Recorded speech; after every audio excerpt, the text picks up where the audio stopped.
নমস্কার বন্ধুরা, কেমন আছেন সবাই? আশা করি ভালো আছেন। আজ আমি বানাবো ছানার পায়েস। এই ছানার পায়েস বানানোর জন্য প্রথমে আমি 1 লিটার দুধের ছানা কাটিয়ে নেব। 1 লিটার দুধ আমি গ্যাসে বসিয়ে জাল দিচ্ছি। যেই একটু ফুটে উঠবে গ্যাসটা আমি অফ করে দেব। এই যে ফুটে উঠেছে, দেখছেন তো? এবার আমি গ্যাসটা অফ করে একটা বাটিতে আমি 2 চামচ ভিনিগার, বড় টেবিল চামচের আর কি, আর 2 চামচ জল মিশিয়ে রেখেছি। এইটা এবার এই দুধের মধ্যে ঢেলে দিলাম। ঢেলে আস্তে আস্তে নাড়লেই দুধটা থেকে ছানা কেটে যাবে। আপনারা লেবু দিয়েও ছানা কাটাতে পারেন, বা ছানা কাটানোর যে পাউডার ক্যালসিয়াম ল্যাকটেট ওটা দিয়েও কাটাতে পারেন। আমি ভিনিগার দিয়ে কাটিয়েছি। এবার ছানাটাকে একটা ছাঁকনি দিয়ে ছেঁকে নেব। ছেঁকে নেওয়া হয়ে গেছে। এবার জল দিয়ে ভালো করে ধুয়ে নেব, যাতে ভিনিগারের কোনো গন্ধ না থাকে ছানাটার মধ্যে।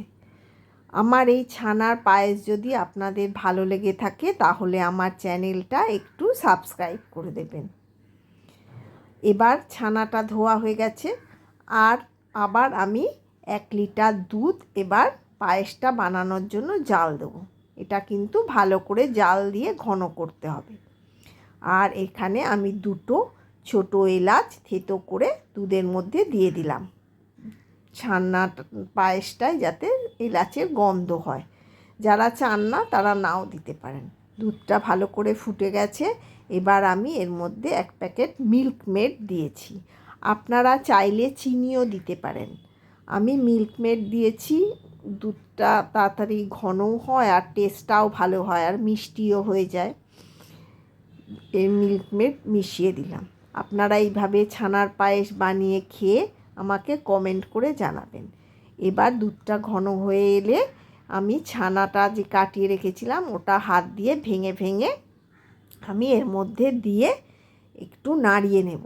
দুধটা ঘন হয়ে গেলেই এবার গ্যাসটা অফ করে দিলেই ছানার পায়েস রেডি। আপনারা এটা বানিয়ে কিছুক্ষণ ফ্রিজে রেখে তারপরে পরিবেশন করবেন।